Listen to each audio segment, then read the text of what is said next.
Okay. So this is kind of an evolution of work that we've been doing for a long time, starting with some of our work originally on Mercury and then bringing that onto the moon.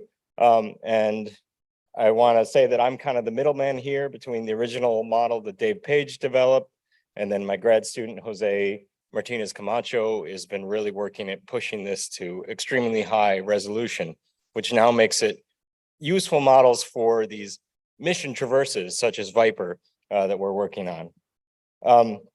So basically, to go back to the beginning of this, it all started back in the late 90s when we found, well, in the early 90s when they found bright spots on the poles of Mercury. They seemed to be indicating that there was water ice at the poles of Mercury. Ashwin Vasavada and Dave Page did some modeling back then to kind of show that these made sense with being polarized deposits.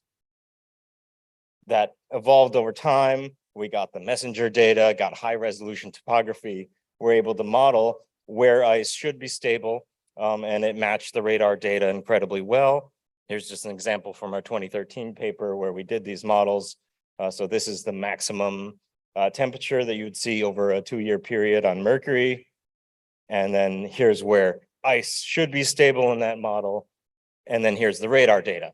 All right, so this was kind of, now we could take these models and apply them to the moon and say, okay, if the moon were like Mercury, which we all wish it was, but I don't think there's as much ice there as seems to be on Mercury, which is a big mystery we're all trying to solve. How can we use these models, and then how can we push them forward to now when we're talking about landing a specific spot like Prime 1 or driving like Viper to predict where ice should be and then tell that if it's there or not, what is that telling us about the moon? So just the basics of the model, we have a one-dimensional thermal model. Below the surface, we can calculate the temperatures down to, you know, as deep as you want, but usually we go 2 meters deep or so. And we can change the diffusion properties of the soil to figure out how, you know, that basically depends on a model of grain size, how stable ice would be under a certain temperature condition. And then using models of vapor diffusion, we basically calculate, okay, at what depth, you know, we predict the temperature, what depth would it be stable? And so you probably have used these on quick maps if you've ever looked for our volatile stability maps. We kind of made these models for our 2016 paper of the North and South Pole of where ice should be to 240 meter resolution. And so that's kind of the standard product that's out there now. And so here's an example of what that looks like on quick maps, right? This is the 240 meter resolution ice stability map for the South Pole. We'll zoom in here to Shackleton Ridge, where the Prime 1 mission is going to land hopefully in December. And you can see this is great. You can use that to predict where you'd want to land and such. But now we've gone and done this model to about 5 meters resolution here. So pushing these things to, and you can see this shape here is this whole ridge here.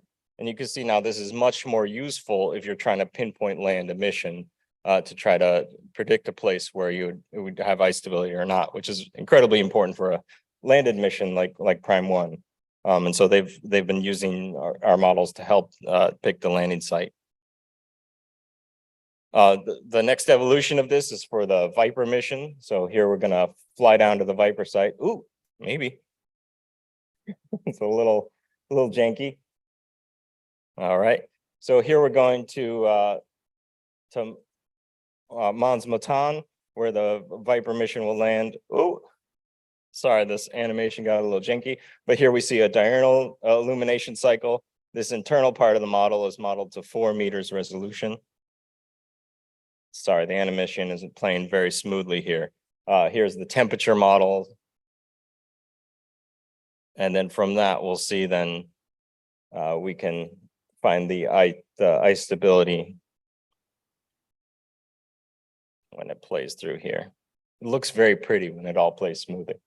So again, if anyone wants to see my map afterwards. All right. And so here then we're zooming into where ice would be stable. So Viper is going to land over here in this sunlit area and come around and explore these craters here. Just to show you, our original advance for the Viper mission was to push it from 240 meters to 20 meters resolution. And so here you could see this was the Viper site and the landing site is over here. We're going to drive up to these craters and then come down over here. This was 240 meter. So before we did these higher resolution models, this would be what we were basing the Viper traverse on. Then we got up to 20 meters here. And then now we're down to 4 meters for the whole site, 1 to 2 meters along the traverse pass itself. And so these have been very useful for planning where our traverses will be. So just to zoom in here now to, this is one of the, so again, Viper's landing over here. It's going to drive up and explore this area here. So now at 4 meters resolution, this is going to be a lot more useful for planning your traverse. We've even modeled it now to 2 meters resolution for the path itself.